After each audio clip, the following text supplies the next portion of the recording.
bienvenue à cette table ronde sur l'alimentation. Qu'allons-nous manger? Autonomie alimentaire menacée, agriculture en danger. Alors tout d'abord, je tiens à remercier les organisateurs du festival de m'avoir proposé d'animer cette table ronde. Moi, je m'appelle Sophie Moulin et avec une cinquantaine de familles dans le Nord-Médoc, nous portons le projet d'une épicerie participative citoyenne et notre association s'appelle les Tisseurs de Délices. La crise sanitaire du Covid-19 et désormais la guerre en Ukraine mettent en lumière les fragilités de nos systèmes alimentaires mondialisés et interdépendants. Les conséquences néfastes sont indéniables avec un accroissement de la précarité alimentaire et plus généralement les inégalités sociales, économiques sur nos territoires. Or, l'alimentation est un commun, un bien vital, nécessaire à notre santé, notre futur.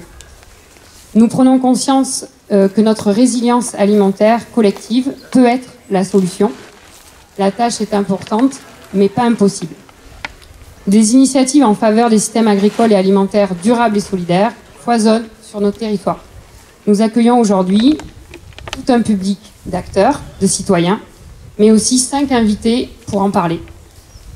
Alors, Monsieur Yann Van Herzel, membre du réseau Salariat, ici présent, et défenseur du projet de sécurité sociale de l'alimentation. À ma gauche, Monsieur Stéphane Lebeau, vice-président du conseil départemental en charge de l'agriculture, l'alimentation, les mers et les forêts, et cherchant à développer une sécurité sociale de l'alimentation sur le département. Monsieur Dominique Técher, tout au bout, Técher, désolé. Voilà, on m'a dit que je pouvais dire les deux. Donc. Porte-parole de la Confédération paysanne, défenseur d'une agriculture paysanne. Enfin, à ma droite, Monsieur Dominique Fédieux, conseiller départemental, maire de Cussac, merci de nous accueillir, et qui a mis sur pied, sur sa commune, une cantine bio. Et enfin, tout à ma gauche, Monsieur Loïc Prudhomme, député de la région Gironde, LFI, et auteur de d'un ouvrage sur la malbouffe. Alors, Monsieur Prudhomme, auteur du livre Malbouffe, un député met les pieds dans le plat, que vous avez écrit à la suite d'une commission d'enquête sur les effets de la nourriture industrielle sur notre santé. Est-ce que vous pourriez nous dire qu'est-ce que la malbouffe, quelles ont été les mesures prises ces dernières années et surtout quelles seraient celles qu'il conviendrait de prendre justement pour combattre la malbouffe, qui touche d'ailleurs, je précise, davantage les catégories sociales les plus modestes. Merci.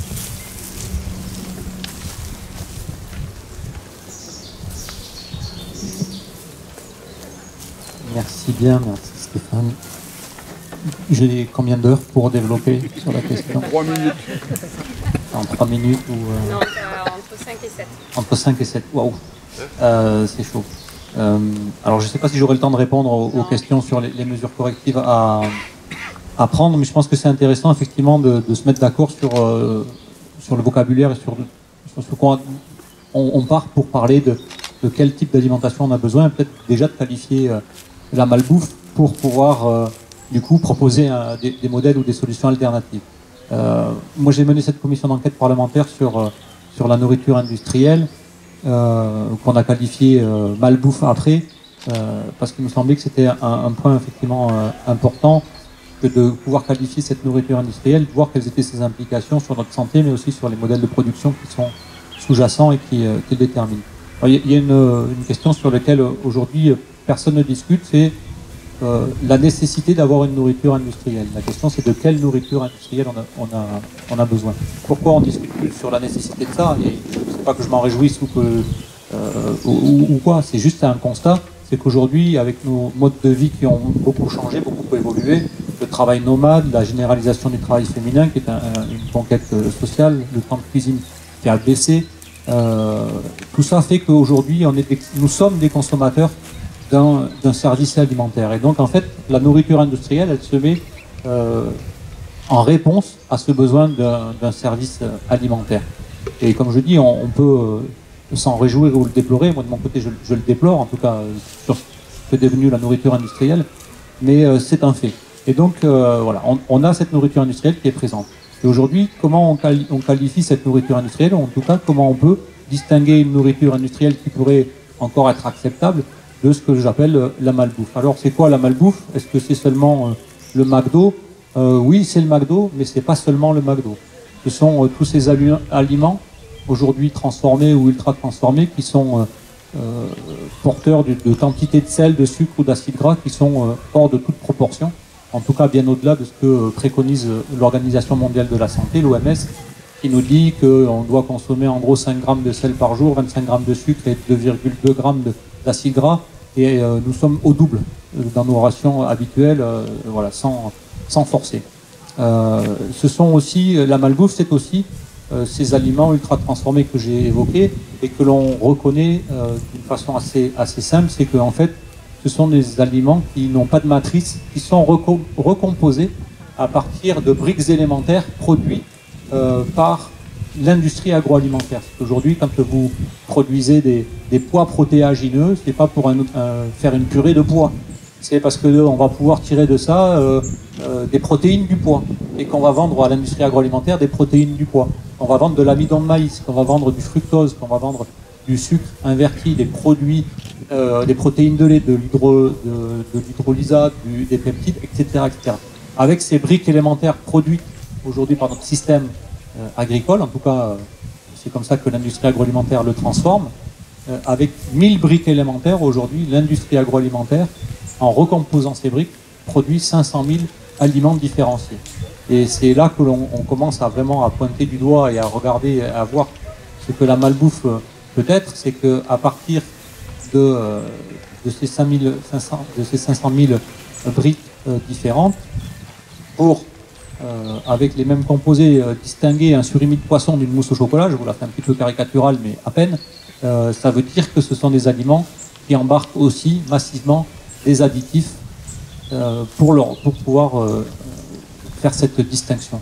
338 additifs sont aujourd'hui autorisés dans notre alimentation, autorisés par les autorités sanitaires européennes, et donc on les retrouve autorisés sur le marché français. Mais la malbouffe, ce sont aussi, et là on va peut-être rentrer aussi dans la question de la production alimentaire, ce sont des produits bruts qui embarquent des résidus de pesticides, parce que massivement aujourd'hui, notre système de production alimentaire, pour être à bas coût, pour satisfaire aux exigences de l'industrie agroalimentaire, non seulement assez standardisées, mais c'est de basse qualité et de bas coût, sont faits avec force de pesticides pour pouvoir répondre à ces injonctions. Donc voilà ce qu'est en gros un petit peu la malbouffe, et qu'est-ce que cela implique aussi. Ça c'est aussi à mon sens là qu'il faut qu'on regarde, parce que quand on parle agriculture et alimentation, l'enjeu c'est de nous nourrir et que la nourriture qui nous soit proposée soit saine pour nous, en tout cas qu'elle ne nous rende pas malade. Et aujourd'hui c'est pas le cas. Le constat sanitaire il est assez accablant, documenté scientifiquement, et il n'est pas à contester, c'est l'explosion des maladies chroniques qui sont liées à notre alimentation. Le diabète, avec aujourd'hui plus de 4 millions de diabétiques, une population, c'était 2% de la population il y a une vingtaine d'années, on est au-delà de presque à 6% aujourd'hui. Ça coûte 19 milliards d'euros à la collectivité. Ça, c'est pas moi qui le dis, c'est les dangereux gauchistes de la direction du Trésor, qui, comme leur nom l'indique, savent parfaitement bien compter notre argent. Donc ça coûte quasi 20 milliards d'euros à la collectivité chaque année.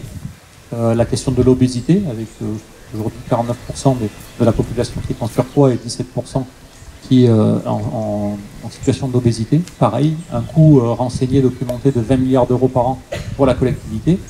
On verra pourquoi je cite tous ces chiffres. Je pense que c'est un intérêt aussi pour la suite de la discussion. La prévalence des cancers, environ 11 à 12% des nouveaux cas de cancer peuvent être attribués ou sont attribués à notre alimentation. Quand on sait qu'aujourd'hui dans notre pays, c'est chaque année environ 390 à 400 000 nouveaux cas de cancer, ça veut dire qu'il y a 38 à 40 000 cas de cancer qui sont directement liés à notre alimentation. Et enfin, les maladies cardiovasculaires. Donc tout ça coûte 50 à 60 milliards d'euros par an à la collectivité. Ça veut dire que le coût de la malbouffe, si on prenait des mesures sur les politiques publiques pour essayer de corriger cette trajectoire-là, on se dégagerait aussi des marges financières importantes pour aller aider, réorienter le modèle de production alimentaire. Moi j'appelle ça de la production alimentaire, parce qu'il me semble que la première vocation, même si ici on est dans un territoire viticole et que j'ai un viticulteur à l'autre bout de la table, il me semble que la première des missions de notre agriculture, c'est de produire notre alimentation. Donc avec cette manne, aujourd'hui cet argent que l'on dépense bêtement pour corriger les effets de la malbouffe, on pourrait réorienter massivement les politiques publiques de l'agriculture et de l'alimentation. Quand on sait que, je parle sous le contrôle de Dominique Técher, je crois que la politique agricole commune, en tout cas ce qui nous est attribué en termes de financement de la politique agricole commune pour la France, c'est 9 à 10 milliards d'euros par an. Vous voyez que là, on a des leviers qui sont x5. Si on mobilise cet argent que l'on met pour corriger les effets délétères de cette alimentation, donc de cette production agricole, pour réorienter la production agricole. Bon voilà, je m'arrête là parce que je pense que j'ai déjà dépassé, mais je pourrais développer pendant quelques heures encore si vous voulez. Merci beaucoup. Là, je vais m'adapter. Hein. Tu as parlé à Dominique Técher, donc je vais justement te demander, Dominique, est-ce que tu pourrais nous faire un état des lieux de l'agriculture aujourd'hui en France du point de vue de la Confédération paysanne?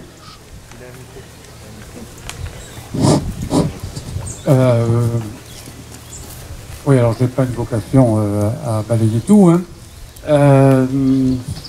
Moi, je voudrais surtout vous parler, comme je sais que le temps est imparti et limité, donc j'ai écrit quelque chose avant quand même, en gros. Rassurez-vous, il y a beaucoup de pages, mais il n'y a pas beaucoup de texte. Voilà, donc je voulais vous parler des problématiques actuelles de l'agriculture, enfin, vu de notre point de vue, de producteurs, et les urgences. Alors, moi, je voulais vous dire que quand nos concitoyens branchent une prise de courant, ils pensent être assurés d'une fourniture d'électricité à la fois certaine et illimitée. Quand nos concitoyens ouvrent le robinet d'eau, ils ne doutent pas que l'eau sera au rendez-vous et qu'elle pourra couler indéfiniment si on laisse le robinet ouvert. Il en va de même de l'alimentation. Même si les médias annoncent sans discontinuer des épisodes de gel, des tempêtes de grêle, de la sécheresse extrême, des épidémies, des incendies et des guerres, le sentiment existe que de toute façon, la grande distribution assurera un approvisionnement sans faille et sans limite, quitte à aller chercher tout ça dans des contrées exotiques aux conventions collectives plus accommodantes. Je ne reviendrai pas sur tous les développements récents qui démontrent la vanité absolue de ces impensés les plus répandus. Nous arrivons à un stade où ce qui se joue, ce n'est plus seulement la possibilité monétaire d'accéder à l'alimentation, à l'eau ou à l'énergie, c'est aussi, ce qui est nouveau, c'est le problème de sa disponibilité physique. L'essentiel de l'agriculture française a fonctionné sur une fourniture de gaz russe illimitée et bon marché, ce que personne ne sait. L'agriculture française est biberonnée aux engrais chimiques azotés.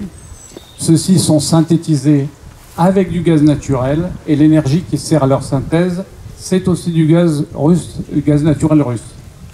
Autant vous dire que les productions sont compromises en France, mais aussi partout dans le monde, jusqu'au Burkina Faso. Et encore, nous vivons dans une année intermédiaire où de nombreuses productions ont fonctionné avec des approvisionnements et des prix antérieurs au 24 février 2022. Mais le réel est en train de s'imposer. Yara, grand fabricant d'engrais azotés, par exemple, annonce des pénuries. Les producteurs de légumes sous serre chauffés au gaz arrêtent leur production. L'agroalimentaire qui fait de la transformation est touché par de l'indisponibilité, enfin par des hausses de prix et par l'indisponibilité sur le verre, le plastique, le carton, etc. Les industries agroalimentaires avec des activités de transformation voient les factures d'électricité multipliées par 4 ou 5 au moment du renouvellement des contrats. À cela s'ajoute, et ça il faut que vous sachiez aussi, le fait que l'Espagne et l'Italie, qui sont les plus gros fournisseurs de fruits et légumes de toute l'Europe, pas seulement de la France, connaissent des sécheresses historiques qui compromettent leur production. Donc la hausse des prix de l'énergie n'a donc pas fini de se répercuter complètement en aval, tout simplement parce qu'il était difficile psychologiquement vis-à-vis des clients de répercuter en une fois l'intégralité des hausses. Cette répercussion a été et sera donc égrenée progressivement. L'inflation sur les produits alimentaires, qui est aujourd'hui de l'ordre de 10%, va donc se poursuivre. Il va devenir urgent dans ces conditions de se donner l'assurance d'une alimentation saine et suffisante pour toutes et tous, parce que c'est la paix civile qui se joue là. Mais je vais laisser mon collègue développer cette question de la sécurité sociale et alimentaire. Donc il est clair que l'agriculture française est entrée dans une crise existentielle. Deux options s'ouvrent. Soit on grille les dernières marges de manœuvre dont on dispose encore pour financer à perte un système addict aux énergies fossiles. C'est l'option actuelle de la Macronie et celle des Macron-compatibles. On a rarement vu un ministre de l'Agriculture aussi ouvertement servile vis-à-vis de la FNSEA. Deuxième option, on réoriente radicalement l'agriculture. On parle là d'un mouvement quasiment tellurique parce que le chaos climatique nous impose un calendrier strict. Le GIEC nous dit que nous avons 3 ans pour agir. On ne peut plus se contenter de petites mesures incitatives de long terme, ce qui aurait encore pu se défendre il y a 30 ans. Donc il faut réinstaller massivement des paysans et des paysannes alors qu'on a subventionné leur liquidation et leur remplacement par des machines de plus en plus sophistiquées qui commencent d'ailleurs à faire appel, comme toujours, à des techniques militaires, l'intelligence artificielle et les drones. Il faut sortir rapidement des pesticides, des herbicides, des engrais chimiques pour redonner vie au sol, remonter leur taux de matière organique et les rendre aptes à infiltrer l'eau. Il faut mettre fin au paysage dit d'open field, c'est-à-dire ces immenses étendues de monoculture sans un seul arbre. On en voit un peu ici dans le Médoc. Il faut reconstituer un maillage bocager serré qui constitue une réponse essentielle à la rupture du cycle de l'eau et à l'assèchement généralisé des sols. Il faut bien comprendre que la mise en place de l'agriculture dite moderne s'est faite aussi via un mouvement tellurique. On a arraché, je pèse mes mots, des centaines de milliers de kilomètres de talus boisés, dont les grands arbres assuraient une capillarité entre les eaux de surface et les nappes profondes. Les luttes de la Confédération paysanne portent donc sur la refondation du modèle agricole, une agriculture paysanne basée sur la recherche de qualité des produits, de modes de production réellement respectueux des écosystèmes, l'insertion dans le territoire, l'autonomie technique, la répartition dans l'espace des productions et la transmissibilité des fermes. Sortir du modèle agricole, refuser les fermes-usines, les élevages concentrationnaires, etc., produire en bio, en circuit court, au plus près des consommateurs. Alors, nous avons mené, dans le cadre des élections à la Chambre d'agriculture dès 1978, en Gironde, une campagne sur la diversification de l'agriculture biologique. Nous estimons à 30 000 hectares aujourd'hui les surfaces en vigne qui n'ont plus de marché, qui doivent objectivement être arrachées et reconverties. Ces terres doivent rester agricoles et servir à nourrir la population. L'arrêt de la culture de la vigne ne doit pas déboucher sur des paysages défigurés par une série de confettis, de friches, de pseudo-fermes solaires ou de plantations industrielles d'arbres servant d'alibi vert à de gros consommateurs d'énergie fossile, comme Air France. Pour tout cela, il faudra bien que l'agriculture, de secteur subalterne par rapport à l'industrie et aux services, redevienne une véritable priorité nationale. Cette mutation nécessaire ne peut pas se faire sans la contribution nationale. On ne peut pas demander une telle mutation aux seuls agriculteurs, vu l'état dans lequel ils se trouvent aujourd'hui d'ailleurs. Je voudrais dire qu'installer des paysannes et des paysans nombreux, cela signifie l'arrivée de néo-ruraux, car le monde agricole connaît un véritable effondrement démographique et ne se renouvelle plus en interne. Il faut accompagner leur intégration et leur formation dans un monde agricole institutionnel pas toujours très accueillant. C'est aussi le sens concret de l'action de la Confédération paysanne en Gironde.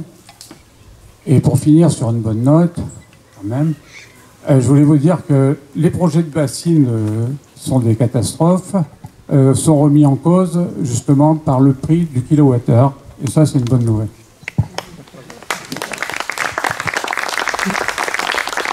Merci beaucoup. Alors vous dites deux options, financer à perte un système addict aux énergies fossiles, ou alors on réoriente l'agriculture, on réinstalle des paysans, des paysannes. En gros, comment on se lève de table pour renverser l'ordre établi. Alors, je me tourne vers Yann van Herzel. Vous faites partie du réseau Salariat, à côté d'autres acteurs de la société civile, comme la Confédération paysanne, dont fait partie Dominique Techer. Et vous portez une réflexion sur la sécurité sociale alimentaire.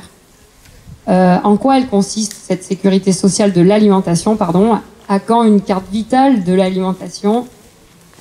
Voilà. Est-ce que vous pouvez nous dire, nous, citoyens, ce que vous portez comme projet? Merci. Alors, Réseau Salariat, c'est l'association créée par Bernard Friot pour faire diffuser une association d'éducation populaire pour diffuser l'idée du salaire à vie, et en particulier du trésor historique que constitue la création du régime général en 1946, et en particulier du fonctionnement de la sécurité sociale et de la santé pendant 20 ans, jusqu'en 1967, où il met en évidence trois choses fondamentales révolutionnaires au sens de sortie du capitalisme, qui sont la création d'une caisse commune, alors unique, quasi unique, puisqu'il y a quand même les allocations familiales qui sont à part. Et dans ce régime général, deuxième élément, la gestion est ouvrière, elle est démocratique et ouvrière, puisque jusqu'en 1967, les 3/4 des postes sont occupés par des ouvriers, et un quart des sièges, sont tenus par les ouvriers, un quart par les patrons. Donc c'est les ouvriers qui commandent et qui donc pendant 20 ans vont gérer les milliards de la Sécu, l'équivalent du budget de l'État en fin des années 60. Donc on a été capable de gérer des milliards, à partir de cet argent-là, de subventionner sans crédit de l'investissement lourd. Les CHU sont sortis de terre à ce moment-là, donc financés par la subvention, donc pas par le crédit, ce qui veut dire concrètement que vous enlevez des milliards au marché financier. Donc vous commencez à assécher, entre guillemets, le capitalisme.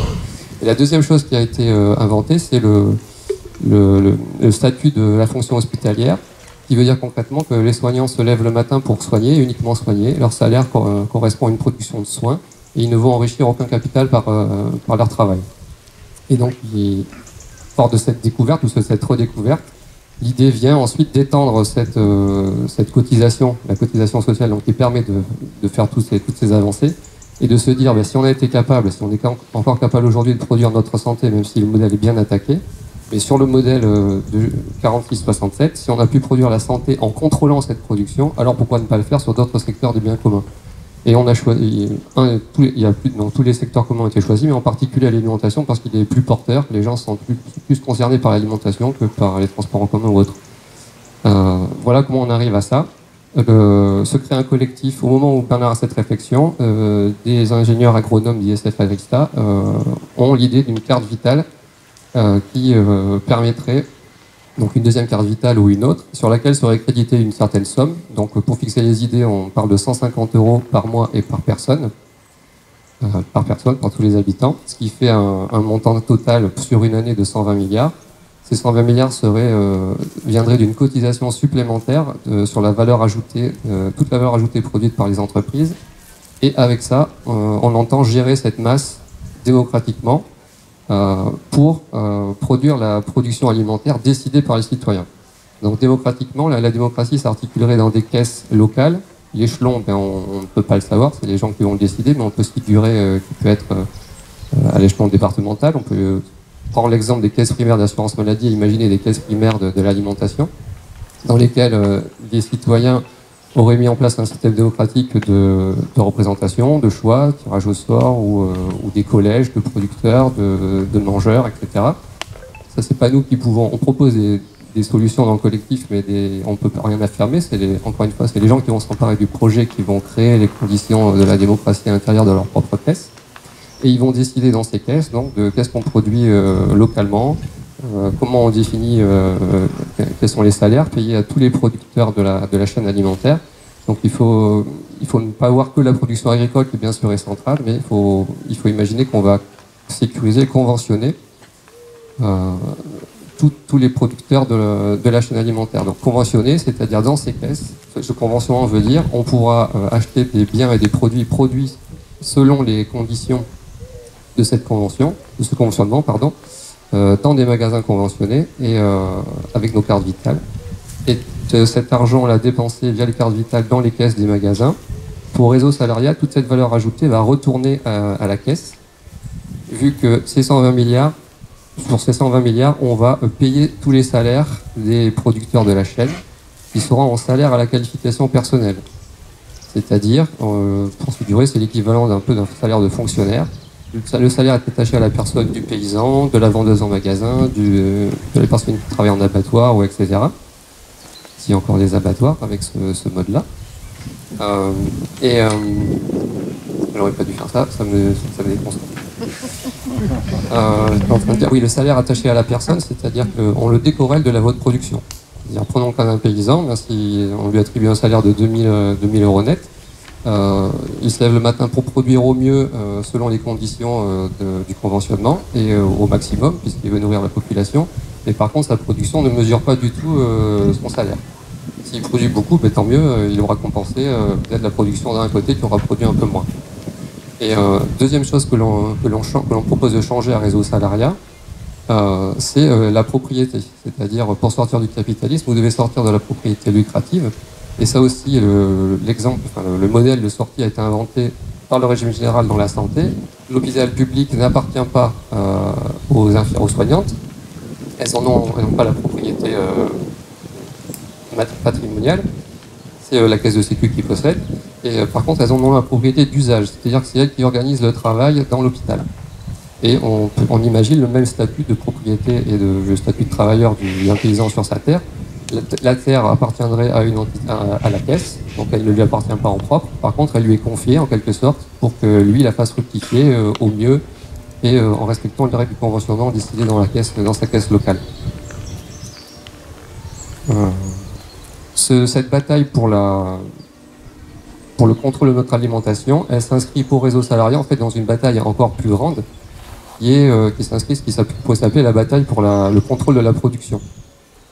Au titre, pour la seule idée, le seul fait plutôt, qu'il n'y a que le travail des travailleurs qui produit la richesse. Toute cette valeur ajoutée ne vient que du travail des salariés, des travailleurs et travailleuses. Et donc, il faut réactiver dans leur conscience qu'ils sont légitimes à la gérer. Et de la gérer en totalité. Et pour faire naître cette conscience-là, on passe par cette sécurité sociale de l'alimentation, en essayant de réactiver ce qu'on trouve nous légitime. C'est nous produisons la valeur, donc nous devons la gérer. Et voilà. Et l'idée, c'est d'étendre en fait cette mainmise, cette reprise en main.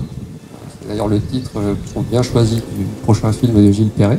Cette reprise en main de la production doit s'étendre à tous les champs de production, et ce qui veut dire qu'on va en abandonner certains. C'est-à-dire qu'aujourd'hui, si on ne s'empare pas de cette question-là, de qu'est-ce qu'on produit demain, vous ne pouvez pas empêcher les entités capitalistes de continuer à produire en saccageant la planète.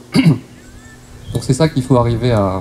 Le but final, en fait, le but premier, c'est d'arriver à instaurer cette conscience-là. Nous devons reprendre la main sur la production, et en particulier de notre alimentation. Voilà. Merci.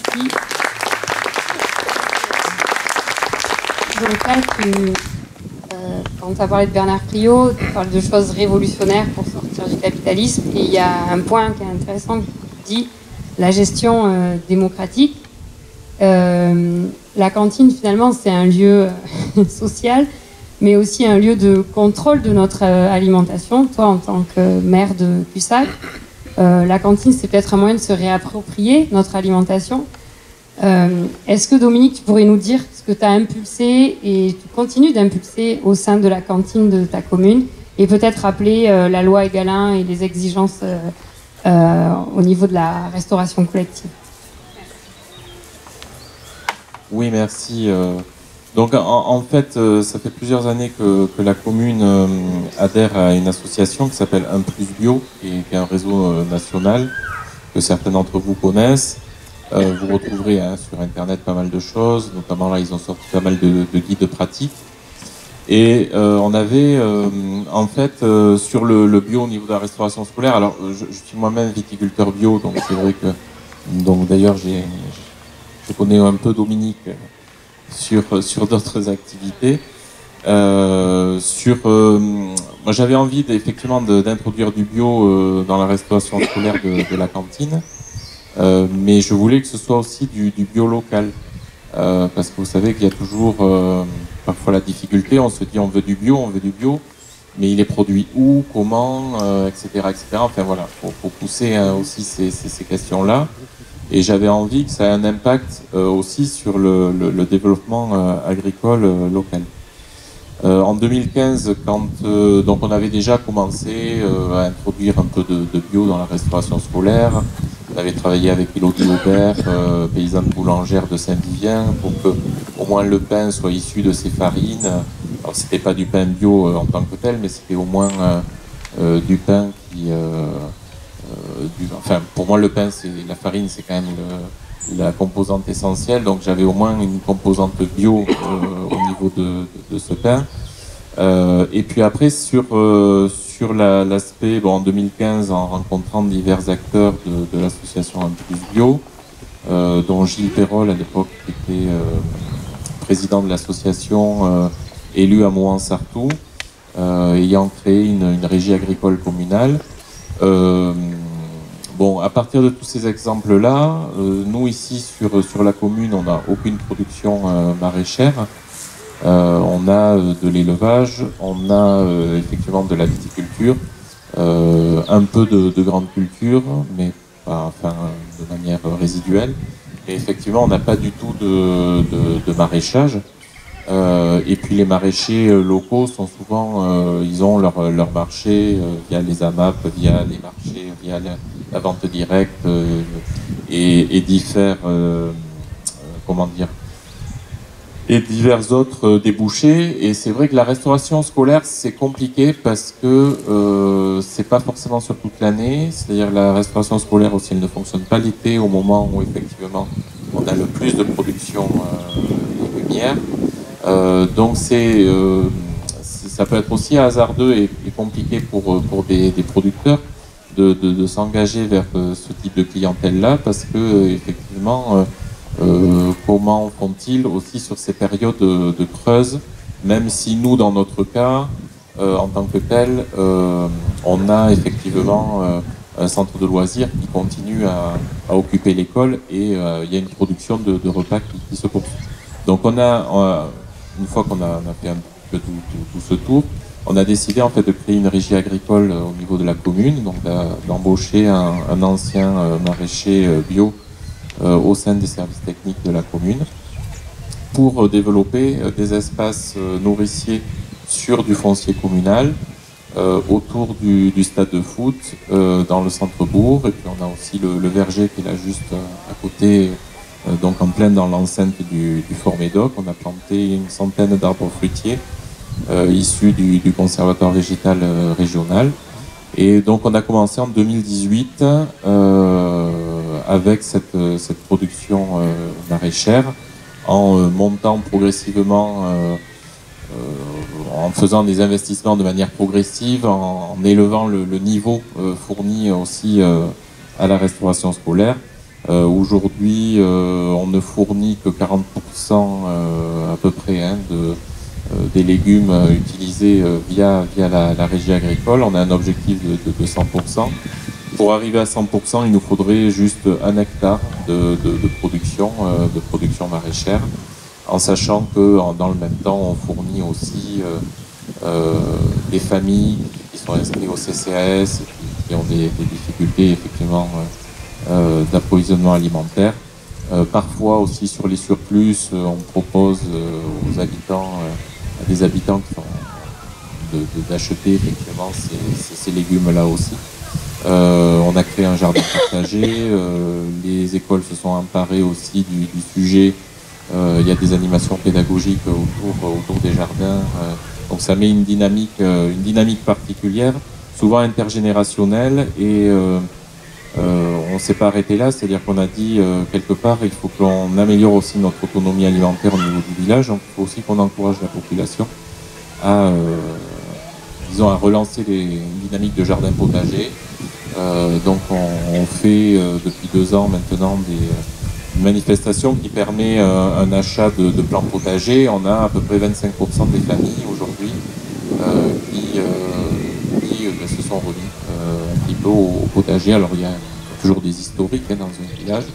Mais donc on a relancé toute une dynamique pour développer aussi ce côté autonomie alimentaire et commencer à regarder aussi au sein même de la cellule familiale. Alors, je sais que c'est pas forcément possible partout, mais nous en tout cas par rapport au contexte local et à la configuration du village, il y a quand même des possibilités, même s'il faut faire attention aussi à la qualité des sols aussi que l'on peut avoir effectivement, y compris en milieu rural.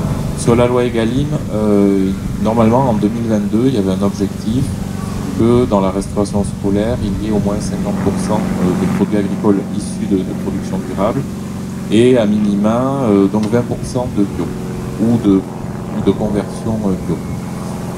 Alors nous aujourd'hui sur Cussac on est à 60% de produits bio.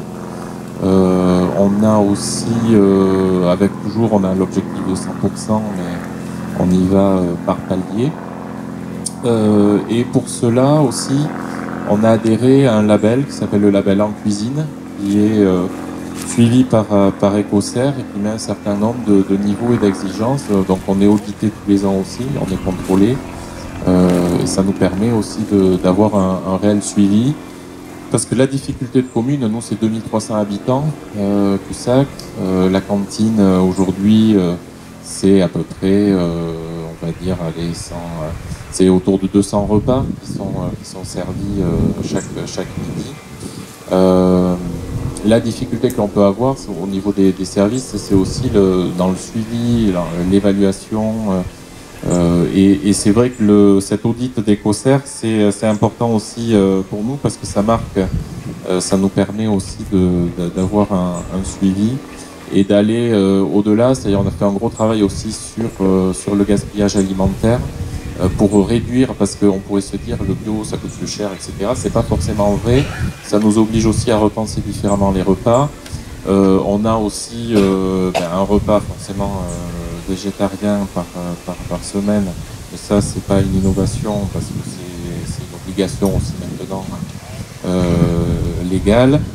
Mais ça oblige aussi à, parce que finalement quand on regarde le coût du gaspillage alimentaire, notamment dans la restauration collective, ça donne des marges de manœuvre aussi pour mieux acheter.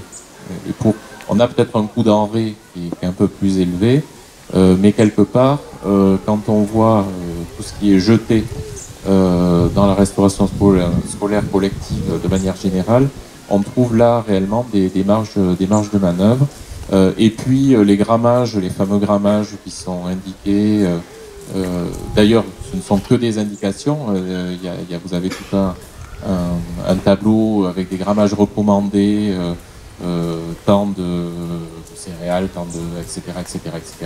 Tout ça aussi, ça reste quand même relativement théorique et on peut aussi les réinterroger au vu des âges qui sont servis parfois dans nos cantines scolaires. Donc ça oblige aussi à repenser différemment la manière dont on peut concevoir les menus. À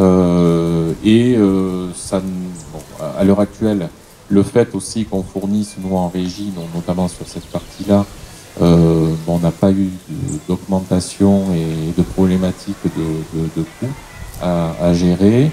La tarification est une tarification sociale puisque en fonction du quotient familial des familles, on a un repas qui commence à 80 centimes d'euros jusqu'à 2,75 € pour le plus cher. Il y a bien sûr un différentiel qui est pris en charge par la collectivité, mais comme dans beaucoup de communes. Voilà, donc je ne sais pas si j'ai répondu à peu près à tes questions, mais sur la loi Egalim, par contre, je ne suis pas sûr que toutes les municipalités y soient vraiment, parce que certes, fixer des objectifs c'est bien, mais après qui va voir et qui contrôle, entre guillemets, qui va sur le terrain pour regarder si effectivement les objectifs fixés par la loi se traduisent dans le concret. Merci Dominique.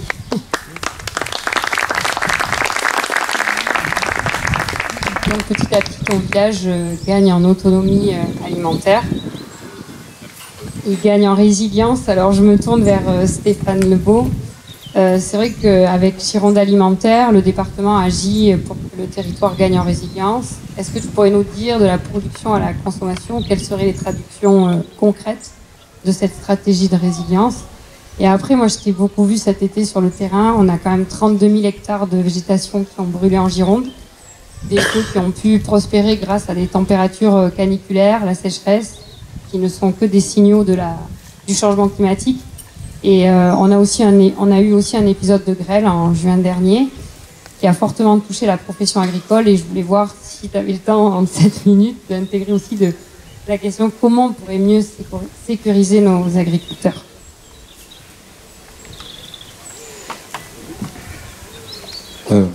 Bonjour à tous. Pour commencer par la fin, moi j'ai bien apprécié l'exposé sur la sécurité sociale alimentaire, parce que pour le coup, il y a un bout de la réponse dedans. C'est qu'effectivement, quand on a fait le tour des agriculteurs à l'épisode de grêle... Mets le micro plus près de ta bouche. Pardon, excusez-moi. Pas l'habitude des micros et des scènes. La question des assurances est très vite posée, où effectivement l'État nous oppose que c'est un risque assurable. Et ça ne veut rien dire, un risque assurable. Parce qu'aujourd'hui, on n'est plus dans ce qu'on appelle des aléas, mais sur des phénomènes récurrents.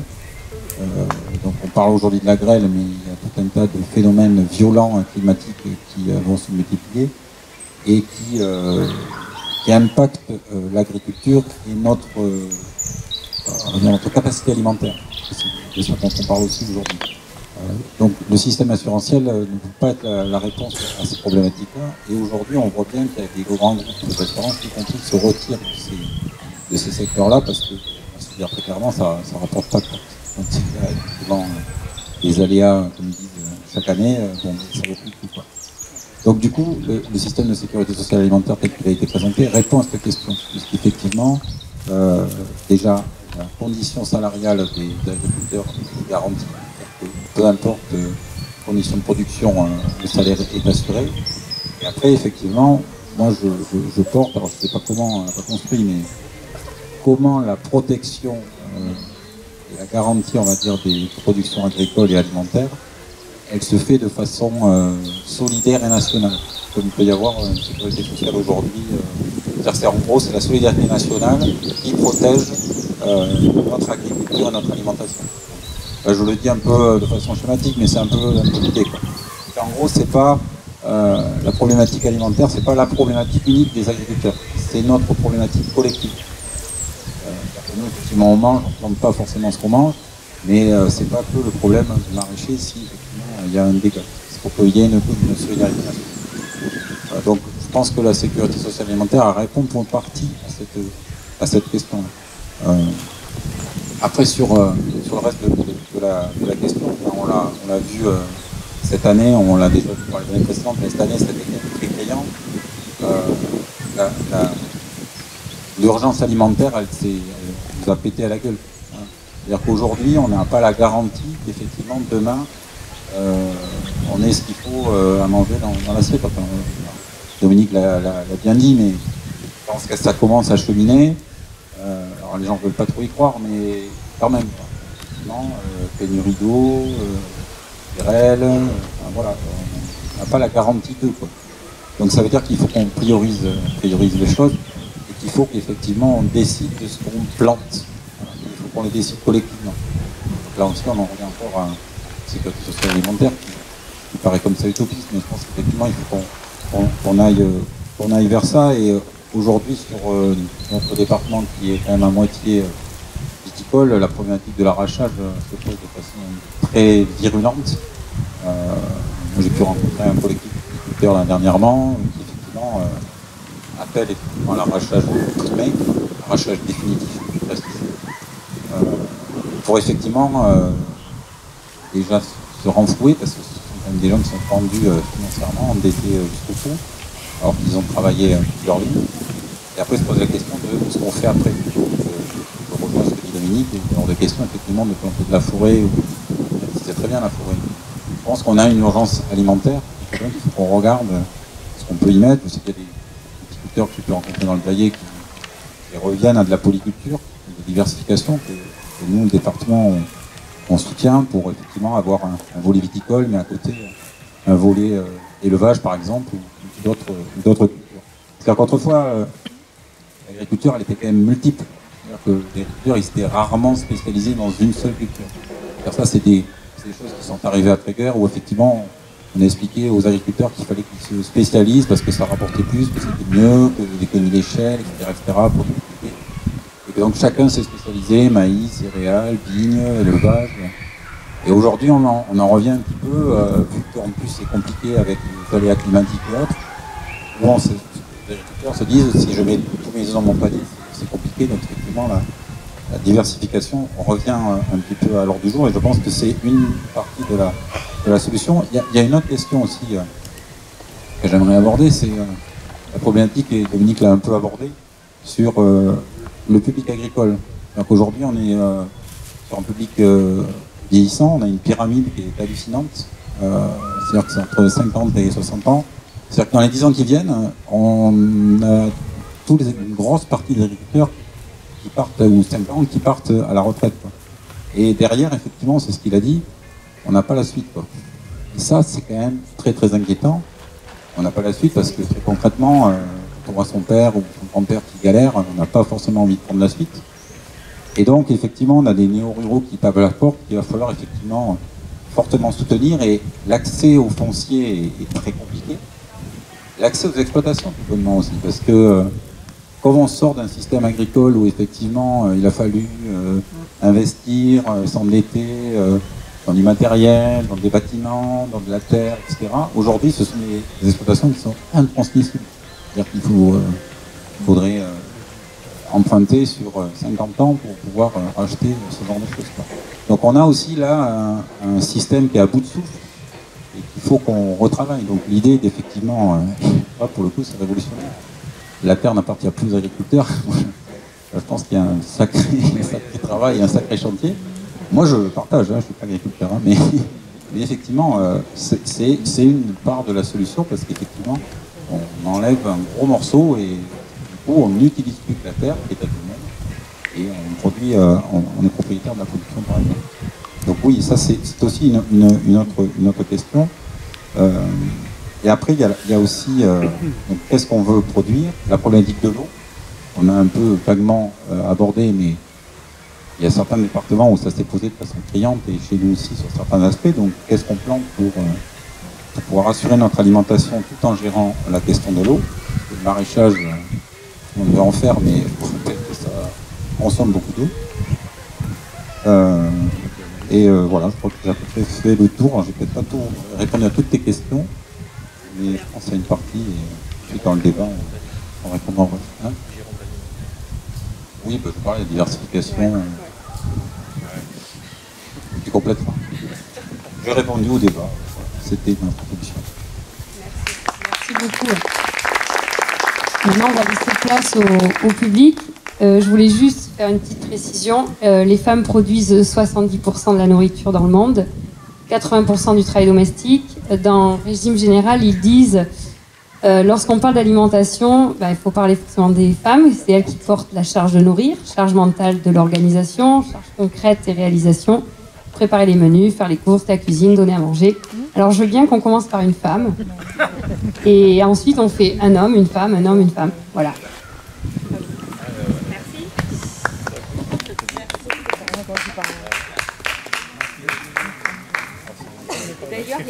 On peut prendre 2-3 questions et après on laisse les intervenants. Merci. Moi, je sais pas si j'aurai une question, mais je me présente. Je suis Amandine, je suis issue du bassin d'Arcachon et je représente le collectif alimentaire, qui est un collectif de citoyens qui a souhaité mettre en place sur le secteur un projet alimentaire de territoire afin justement de favoriser les installations sur un secteur qui n'est pas du tout représenté en maraîcher. On s'est issu des parents d'élèves. Voilà, je crois que la parentalité est une bonne porte à ces sujets-là. Et ça nous a fait découvrir Montsartou, ça a fait passer Monsieur Fédieu aussi et ses initiatives qui nous inspirent. Malheureusement, on est à 6 ans de vie. de collectif, de militantisme. Et le projet alimentaire a enfin été pris en main par nos élus, mais il reste encore quand même très très en marge et ça reste encore une coquille très très vide malgré le fait qu'on est quand même dans un contexte qui devrait favoriser ces questionnements-là. Et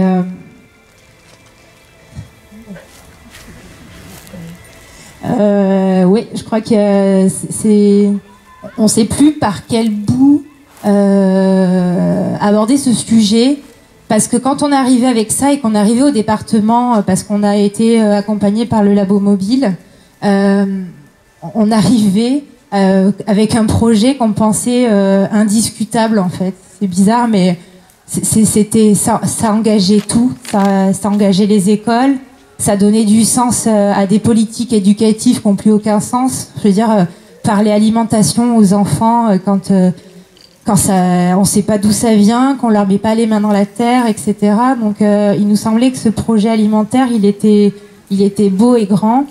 Et pour l'instant, il est fait à nouveau mais comment on va faire? Mais on refait des études et on continuellement, il faut refaire des études de terrain, etc. Alors qu'il y a plein d'initiatives à faire. Il y a des initiatives qui existent en plus sur notre territoire et ça n'avance pas. C'est pas pris au sérieux encore sérieusement. Après, aujourd'hui, il y a des choses quand même très très intéressantes. Réseau Salariat, on l'avait rencontré à Biganos il y a quelques années grâce à la France Insoumise, qui va répondre aussi à la problématique qu'on a au niveau de la MAP qui est indépendante, mais qui, mine de rien, où on pose des questions de la rémunération de notre maraîchère. Je parle de beaucoup de choses, mais j'en profite. Dans notre AMAP, on a la chance de parler énormément de la rémunération de notre maraîchère et on arrive aux limites de notre action individuelle et à l'échelle de notre AMAP. On ne fournit toujours pas un SMIC. Enfin, on va parler clairement, on ne fournit pas de SMIC à notre maraîchère et on en a honte. Et c'est compliqué à assumer sur le bassin d'Arcachon. J'essaie d'aborder. Ça y est, je refais les liens. C'est marrant parce que tout à l'heure on a abordé le sujet de la forêt usagère. J'en profite aussi pour dire ça au sujet des droits d'usage. Ce qui revenait à dire que les terres devaient ne plus appartenir aux agriculteurs. J'en profite pour placer que peut-être qu'on pourrait imaginer un droit d'usage et ne pas enlever la propriété, par exemple. J'amende en idée. Et que ce projet alimentaire de territoire, pour revenir à notre collectif, a été impulsé par les citoyens. On y est un peu évincé progressivement, mais on y garde quand même, on garde le pied dans la porte pour essayer d'être là et surtout poser maintenant la question qui, quand et où on installe. Voilà, faut qu'on arrête de discuter, de dire il y a qu'à Faucon, de faire des études.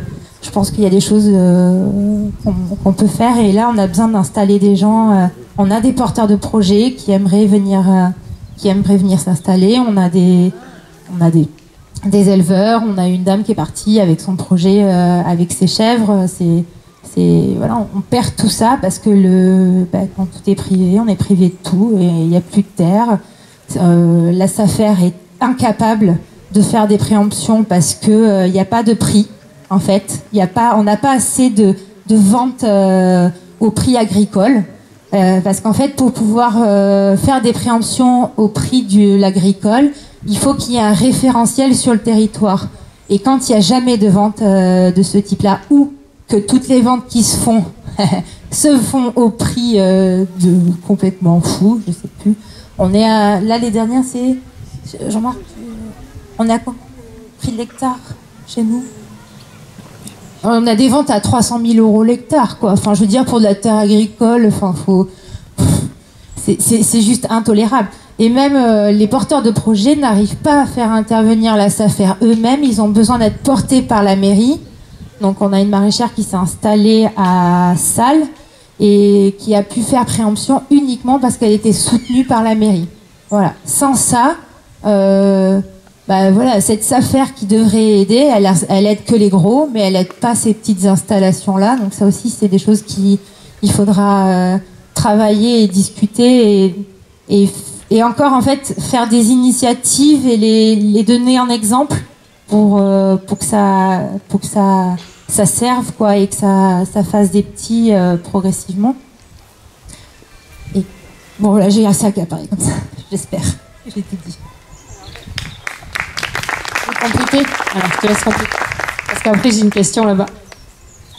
Si je peux un peu compléter, Jean-Marc Nouvet, donc avec Amandine et Séverine qui n'est pas là, on a lancé ce projet alimentaire territorial.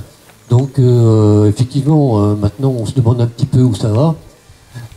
Dans la mesure où l'État n'applique pas la loi sur les terres en friche, on a quand même recensé 382 hectares sur les 4 communes du sud-bassin de terres agricoles inutilisées. Donc on n'est pas aidé non plus par la SAFER, je confirme. Et donc là, c'est récupéré par les maires, les intercommunalités, mais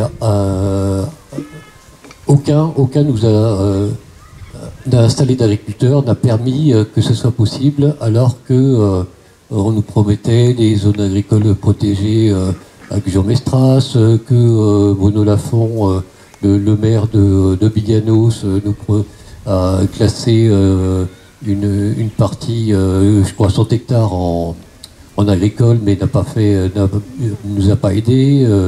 Donc c'est un petit peu un constat amer parce que oui, effectivement, ils refont des études, etc. Mais c'est pas le jour où on va avoir un problème alimentaire qu'on va se dire tiens, comment on va faire, hein? Voilà. Merci beaucoup. Je prends une autre dernière question parce que je vois la main se lever. Après, je vous donne le micro. Oui, bonjour. Donc, ça tombe bien parce que ça va me permettre de répondre donc, à l'intervention qui a été faite avant. Donc, moi, je suis Olivier, je suis président de l'association Solidarité Médoc, et donc, issu donc, du mouvement citoyen des Gilets jaunes. Et donc, notamment, les Gilets jaunes sur le Médoc était relativement important. Et donc, l'idée qu'on a eue, c'est effectivement d'organiser les ronds-points, ça suffisait. Et donc, on s'est dit quand même qu'être un peu plus pratique, et donc d'organiser notre propre autonomie alimentaire sur l'ensemble du Médoc. Et donc, nous avons créé une association là-dessus, et cette association a pour but à la fois donc de produire des aliments bio, évidemment, avec sans entrants chimiques, et en même temps de pouvoir recréer du lien social là-dessus et de faire aussi beaucoup d'entraide, tout en développant les énergies renouvelables. Donc aujourd'hui, ça fait à peu près un peu plus de 2 ans et demi que nous existons, et nous avons pour le coup pas mal de terrain. Donc nous avons eu alors pour répondre à l'enjeu du foncier, la personne tout à l'heure qui disait qu'elle avait eu du mal à trouver des terrains, on n'a pas eu cette difficulté parce qu'en fait compte l'outil juridique qui nous a permis d'accéder aux terres, ce qu'on appelle le Comoda qui est un vieux terme juridique, donc qui permet donc à un propriétaire de mettre à disposition gratuite donc des terres. Donc c'est ce qui nous est arrivé. Donc on a eu des châtelains donc dans le Médoc qui nous ont donc gratuitement donné donc des terres. Voilà, donc ça a été ça. Et puis aussi les particuliers. Donc aujourd'hui on a plusieurs potagers qui s'étalent sur le Verdon. On a s'appelle un poulailler solidaire qui est sur Queyrac. On a des terres cultivées qui sont sur Saint-Seurin-Cadourne, et en même temps on a aussi un grand terrain de plus de 2 hectares sur Saint-Vivien. Et là-dessus, sur la partie de Lacanau, on a aussi une grosse infrastructure concernant la redistribution alimentaire.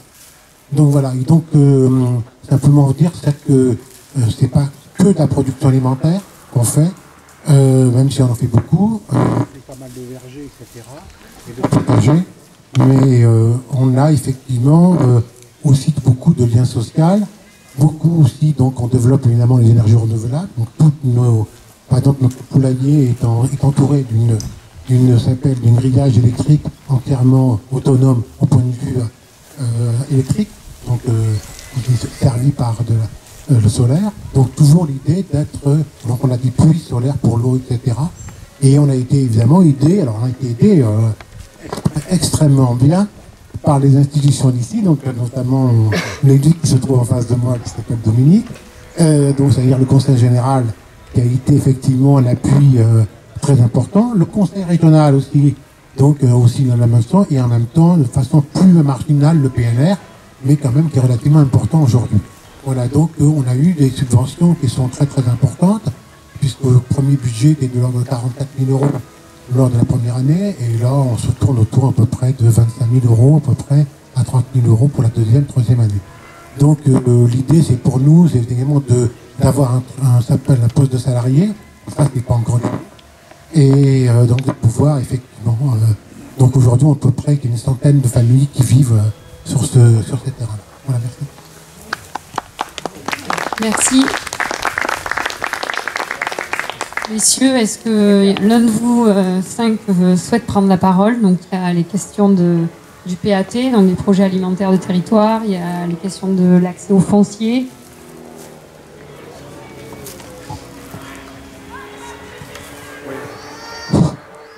Le Comoda, c'est bien, mais c'est précaire en fait. Hein. On ne peut pas faire des choses pérennes dessus. Hein. Voilà, donc. Mais bon, c'est toujours mieux que rien. Sinon, ben, effectivement, un des grands problèmes de l'installation, c'est malgré tout, c'est la disponibilité du foncier et dans une forme non précaire, hein, même si c'est pas en propriété, hein, parce que la propriété, c'est le vol. Mais c'est quand même le problème, et la SAFER aujourd'hui, elle est largement, enfin dans les zones à forte pression immobilière, eh ben, elle est complètement impuissante ou inactive. Bah oui, c'est la réalité. Après, sur d'autres parties du territoire, on arrive, puisque nous à la Confédération Paysanne, on est au comité technique de la SAFER, on commence à faire à demander et à obtenir des requalifications de prix, hein, c'est-à-dire éviter qu'il y ait à la fois des prix écroulés et à la fois des prix astronomiques, parce que sur toute une partie des territoires en déshérence, eh bien, il y a des gens qui viennent installer des parcs pour leurs chevaux au détriment des activités agricoles nourricières. Ouais.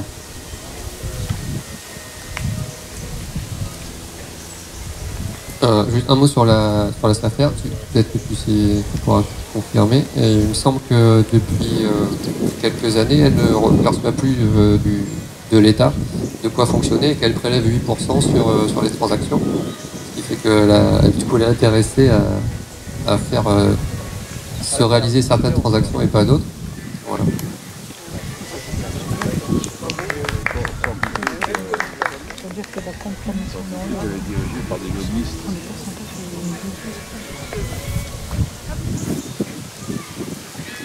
Juste en deux mots sur la parce que c'est un gordien effectivement, et la question de l'installation.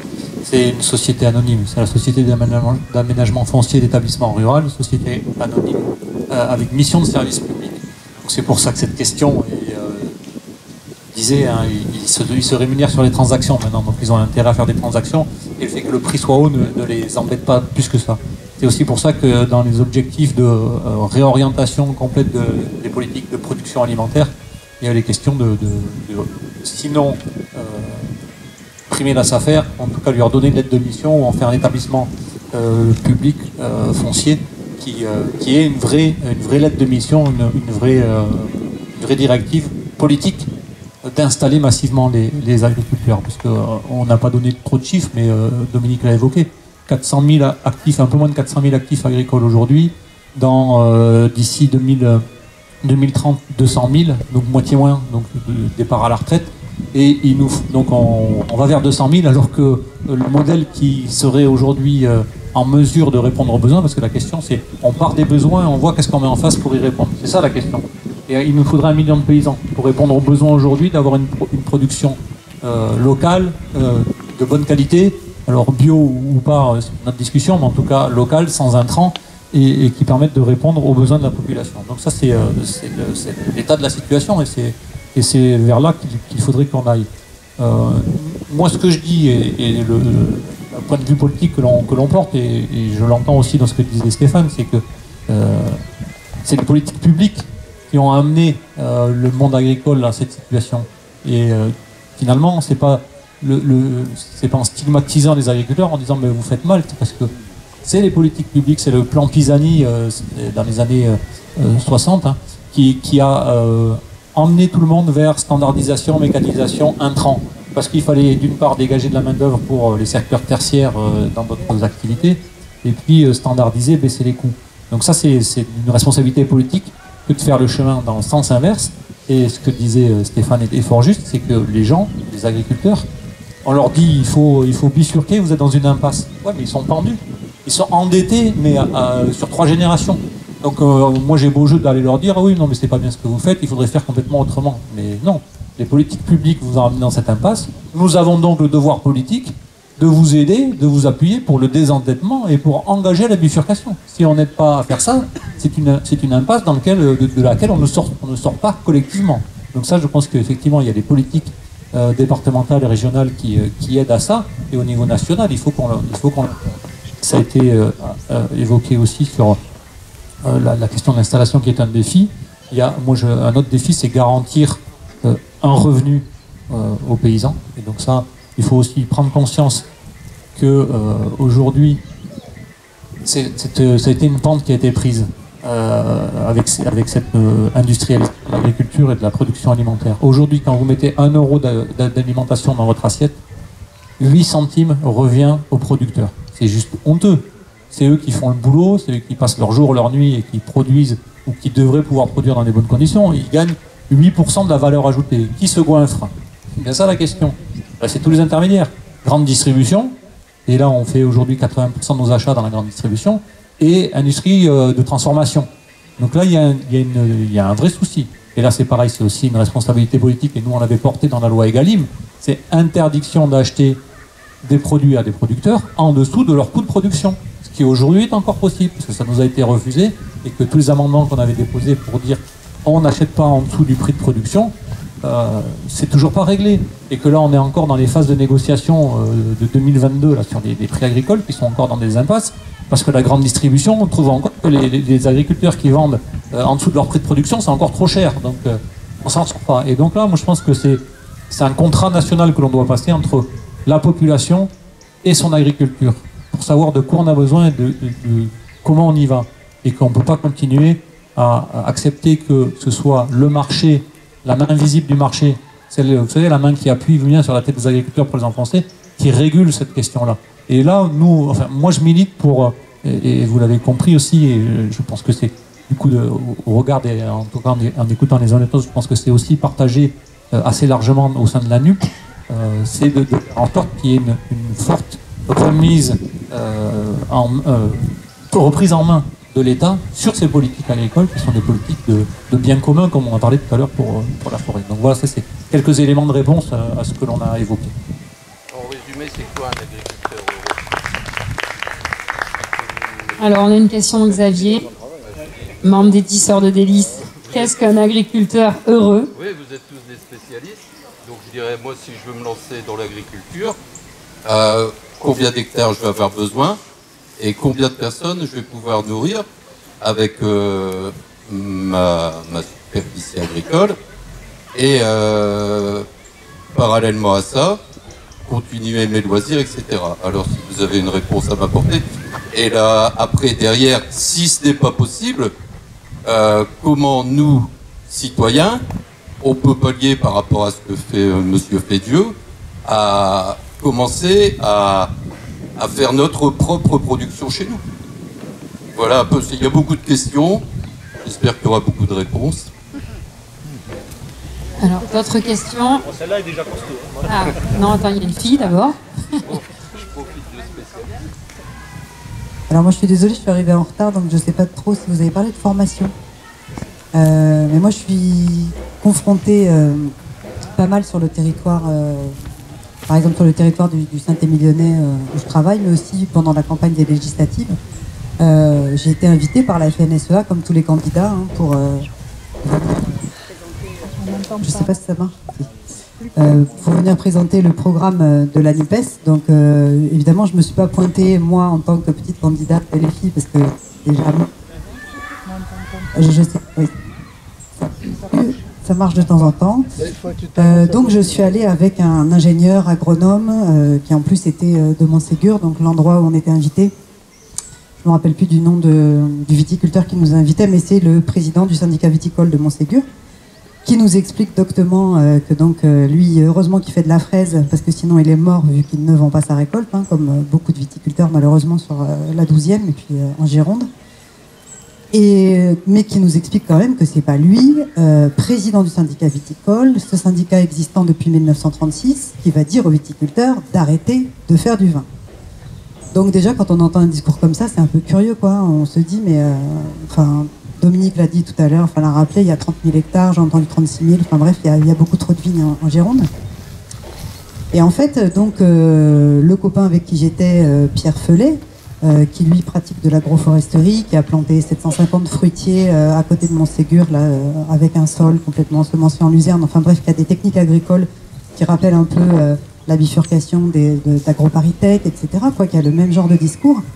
Quand il a ce discours face à ces gens-là qui sont formés, nourris et biberonnés à la FNSEA et au lycée agricole, dont la plupart sont privés, enfin on connaît tout le problème de la formation agricole en Gironde, et en Nouvelle-Aquitaine d'ailleurs, et ils nous regardent avec des yeux de merlan frit, et je leur en veux pas du tout, hein, parce que eux, ils ont acheté des machines, ils sont sortis de formation, ils se sont endettés jusqu'au cou, ils sont tout seuls sur 200 hectares.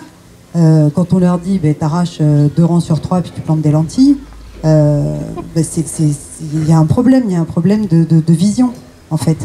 Et donc là, je me suis dit, mais comment est-ce qu'on peut... évidemment qu'il faut les accompagner, tu viens de le dire Loïc, bien entendu, qu'on ne peut pas leur dire juste, mais vous faites pas ça bien, il faut faire autrement, évidemment. En plus, on est qui pour dire ça? Mais simplement, c'est hyper profond, parce qu'en fait, on ne peut pas les aider comme ça, là, à 45 ans, quand ils sont pendus, qu'ils n'arrivent plus à vendre leur école depuis 2 ans, qu'ils continuent à aller bosser dans des vignes. Enfin, on voit la réalité sociale même sur leur visage. C'est des gens qui ne peuvent pas se soigner, c'est des gens, enfin, c'est impressionnant. Et on se dit qu'il y a vraiment un gros souci de formation à la base, en fait, juste leur ouvrir les horizons, de faire autrement. Voilà, merci.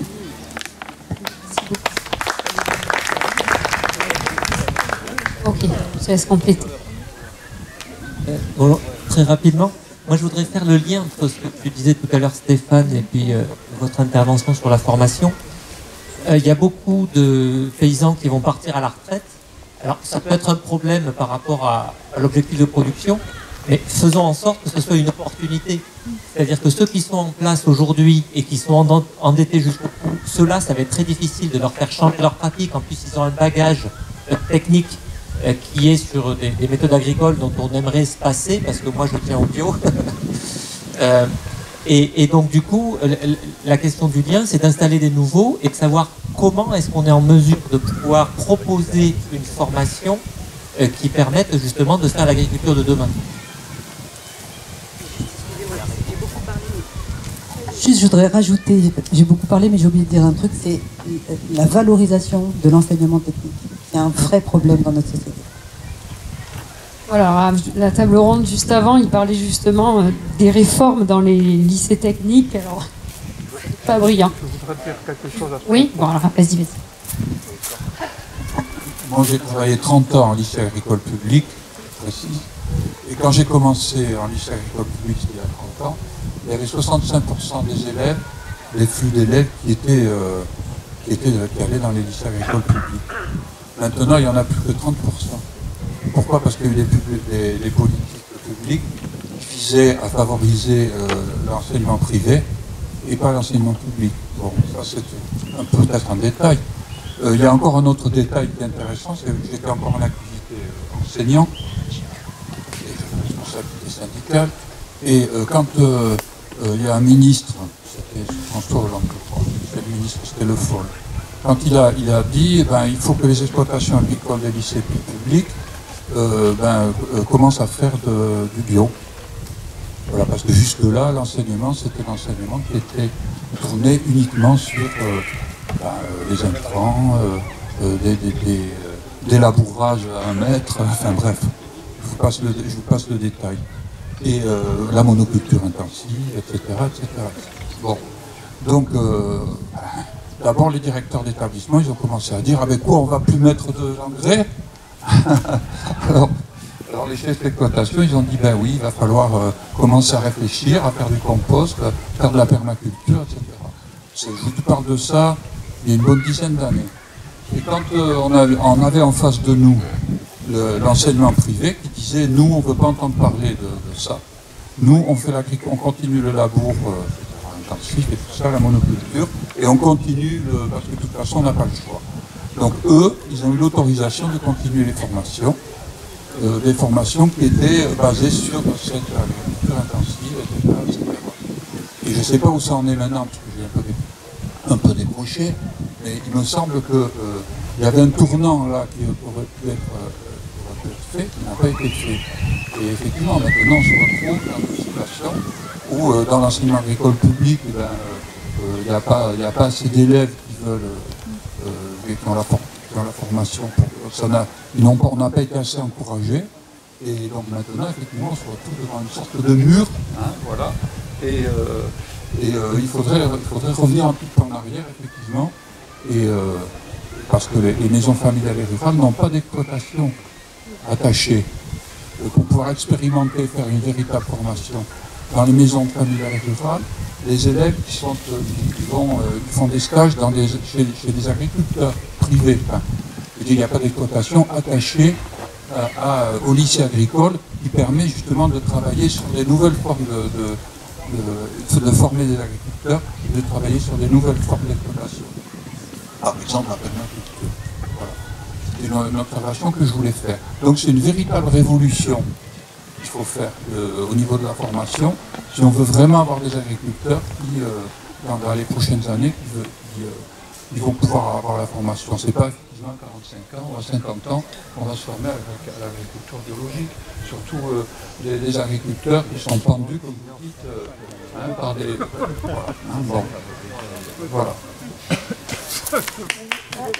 Merci.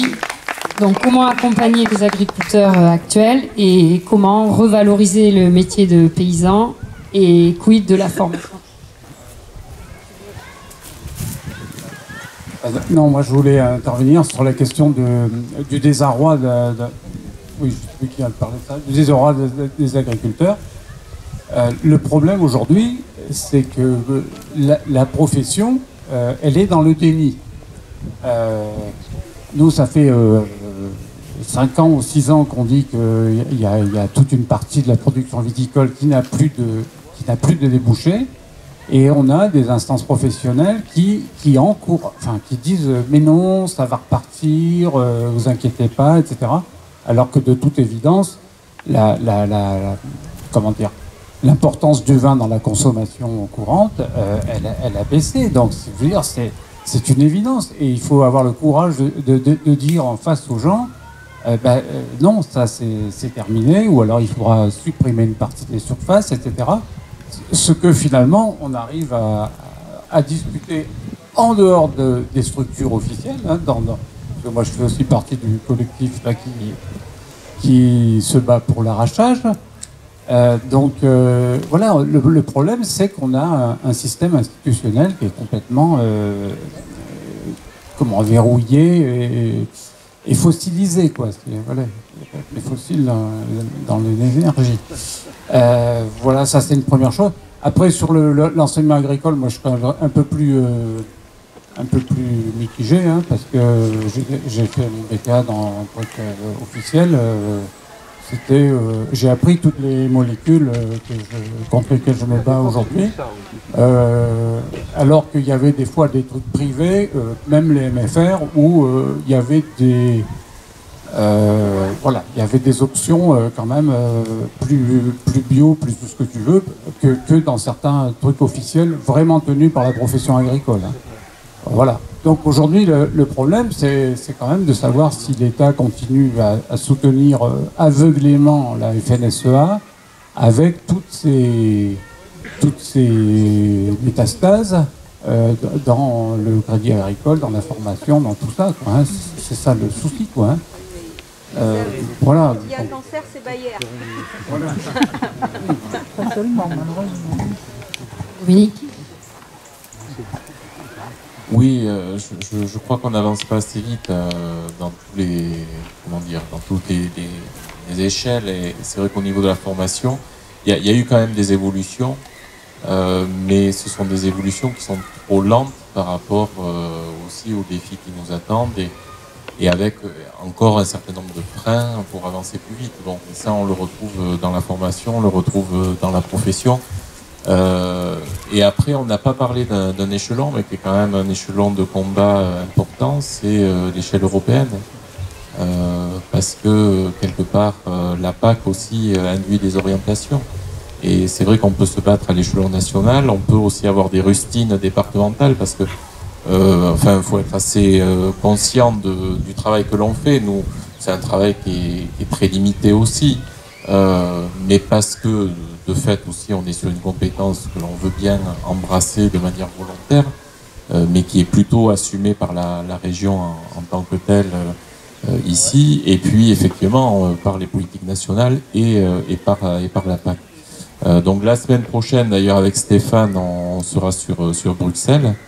On va rencontrer aussi la commission sur certains sujets, et on ne manquera pas d'évoquer la problématique de l'arrachage en Gironde.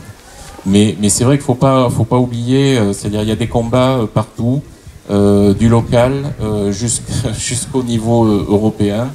Mais c'est vrai qu'il y a du travail et on le voit aussi. Je pense que les élus girondins seront aussi obligés à un moment donné de changer leur logiciel. Là actuellement, il y a quand même le zéro artificialisation nette qui effraie beaucoup de décisionnaires, puisqu'ils sont en train de se dire comment ils vont faire demain. Mais ça peut être pour continuer effectivement à développer une urbanisation. Et c'est vrai que ça peut être quand même une réelle question, puisque alors il y a des débats en cours.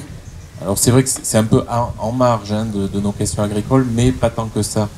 C'est-à-dire qu'à un moment donné, c'est vrai qu'il y a une volonté aussi de restreindre, parce qu'il y a une consommation qui est toujours un peu plus importante d'espaces naturels, d'espaces agricoles, d'espaces forestiers. Il y a des appétits qui se font jour aussi pour développer des champs photovoltaïques sur des espaces forestiers. Donc il y a certaines personnes, il y a beaucoup de lobbies qui lorgnent sur aussi ce foncier. Et le bassin d'Arcachon, ce qui s'est passé, c'est qu'à un moment donné, ils ont oublié qu'il y avait une possibilité agricole sur ce territoire qui existe à la marge, parce qu'il y a encore de grandes exploitations céréalières ou de production de légumes dans certains secteurs, mais qui est effectivement, je pense que c'est un territoire où on a oublié finalement, quelque part, on a oublié les questions agricoles. Ça faisait plus partie du logiciel local. Le tourisme, oui. L'urbanisation, la construction, oui, à tout craint. Mais les questions alimentaires, visiblement, ça les titillait pas trop. Et c'est vrai que ça a été très compliqué avec le collectif. Et je vois que ça avance très lentement. Mais ça, faut pas vous décourager, parce que finalement, faut continuer à secouer les uns et les autres. Mais on voit bien que dans certains territoires aussi, finalement, il y a des territoires qui se sont spécialisés. On devait considérer sans doute que les fonctions alimentaires, il fallait c'était plus la Creuse, la Dordogne, la Charente ou d'autres lieux, de les assumer que le bassin d'Arcachon. Alors qu'en fait, on a besoin d'une diversité partout. Et qu'il faut remettre de la diversité à tous les échelons. Et c'est ça le combat en fait, c'est ce combat de la diversité des fonctions, et il faut arrêter avec ces monospécialisations.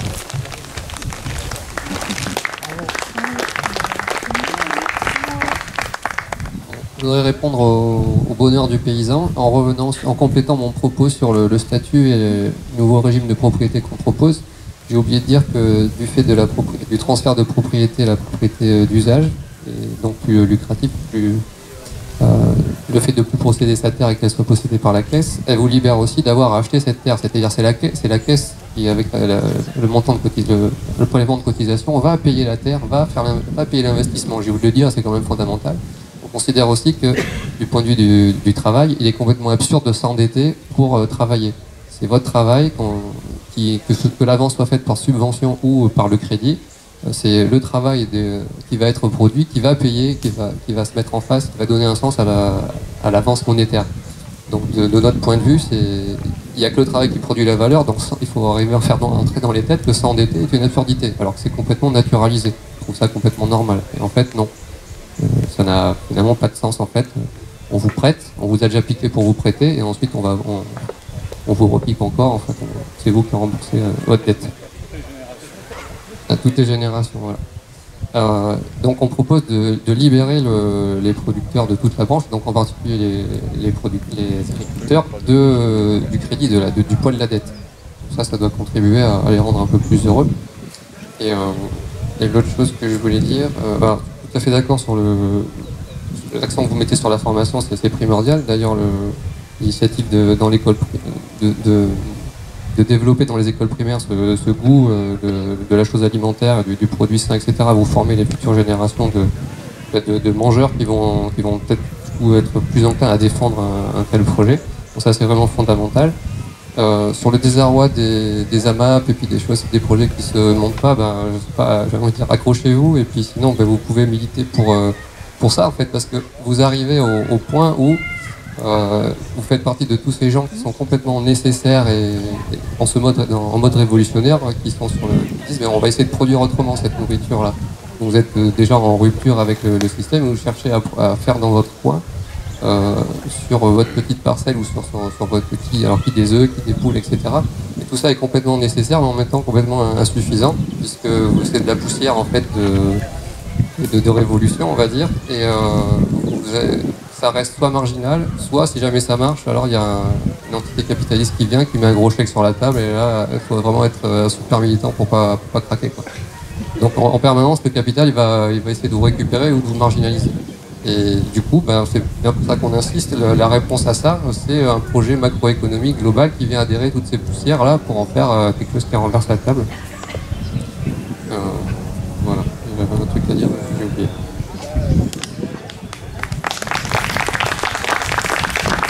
Alors, on continue de parler de fourches et de fourchettes. Bonjour, d'abord merci à tous et merci pour tout ce que vous faites dans le quotidien. Pour transmettre aussi toutes vos idées, non seulement les idées, mais les appliquer pour vous-même, et merci.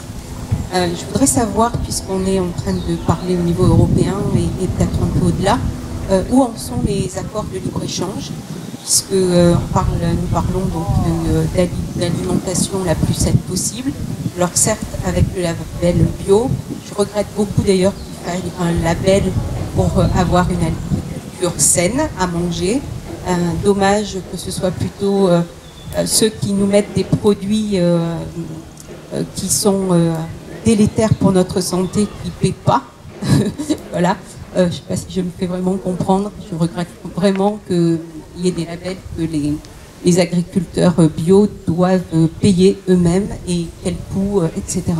Donc où est-ce qu'on en est dans ces accords, puisque si ici, à droite ou à gauche, on cherche à avoir une alimentation saine et sans pesticides, sans entrants, comme vous le dites, sachant que de plus en plus nous parlons d'agriculture raisonnée, ils mettent moins de pesticides, mais comme la concentration de pesticides est plus importante, en fait c'est presque pire qu'avant. Enfin, vous me direz ce que vous en pensez autour de la table, il y a des professionnels pour.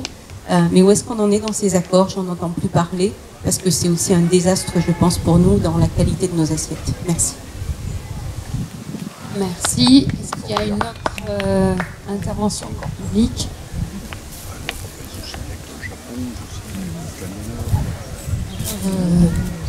Oui.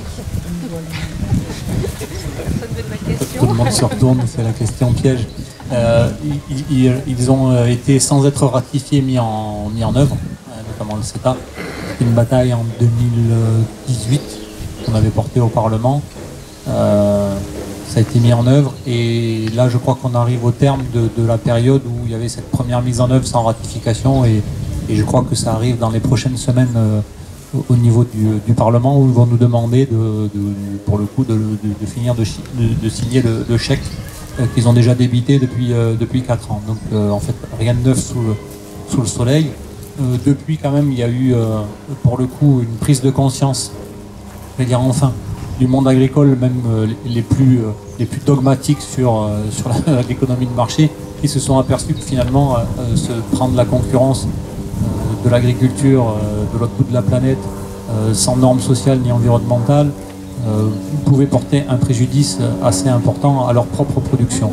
Et donc, nos ministres successifs depuis au moins 5 ans, étant tous les plus inféodés les uns aux autres au syndicat majoritaire, la FNSEA pour ne pas la nommer, se sont dit que si eux-mêmes commençaient à ruer dans les brancards, ça sentait mauvais, qu'il fallait commencer à réfléchir à 2-3 mesures sinon de compensation, au moins d'amortissement. Et donc c'est là que, là nous on parle de protectionnisme, tout simplement, pour dire que voilà, de toute façon il y aura toujours quelqu'un pour produire plus dégueulasse ou moins cher que vous. Donc si à un moment il n'y a pas du protectionnisme sur les produits qui rentrent, on n'y arrivera pas. Comme c'est un mot tabou pour la Macronie et pour les libéraux d'une manière générale, que c'est pas dans leur dictionnaire protectionnisme, ils ont racheté la page P, je sais pas. Et donc ils ont inventé les clauses miroirs. Donc ça c'est assez drôle parce que c'est de Normandie qui a inventé ça. Le ministre de Normandie, le précédent, disait on va mettre en place des clauses miroirs. En gros, on peut pas les entrées sur le marché peuvent se faire que si en fait ils ont les mêmes normes que nous, ou en tout cas si on peut en face mettre une norme équivalente, quoi. Donc pour limiter un petit peu. Donc voilà, ça avance un petit peu dans l'idéologie. Dire que la bataille politique est aussi une bataille idéologique, et même si on n'a pas gagné sur la sémantique, en tout cas ils savent très bien de quoi il s'agit. En tout cas, l'idée a un peu avancé. Maintenant, je doute qu'ils mettent en place jusqu'au bout le protectionnisme que nous on appelle de nos voeux. Donc il n'y a aucun doute que dans quelques mois, quand nous aurons pris le pouvoir, nous le faisions tous ensemble, pour enfin avoir des normes sociales et environnementales sur l'agriculture et l'alimentation. Donc voilà, la réponse elle est rien de neuf dans l'application des traités de libre-échange. Par contre, dans la bataille idéologique, il y a quand même des avancées, y compris dans le monde agricole, et ça c'est pour moi un premier pas. Et juste une petite incise pour répondre au monsieur sur le paysan heureux. Oui, c'est possible, je pense, d'avoir des agriculteurs heureux, et on a des viticulteurs heureux, donc il doit bien y avoir moyen d'être un agriculteur heureux. J'en ai rencontré, j'ai rencontré des paysans boulangers qui étaient très heureux. C'est la question de vivre de son travail. Donc aussi, pourquoi on les rémunère, des agriculteurs, et nous on a mis aussi sur la table la question des paiements pour services environnementaux. C'est un agriculteur produit de l'alimentation, mais il a aussi un rôle de préservation ou de restauration de l'environnement. Donc ça c'est important de le reconnaître aussi. C'est quelque chose d'un petit peu nouveau.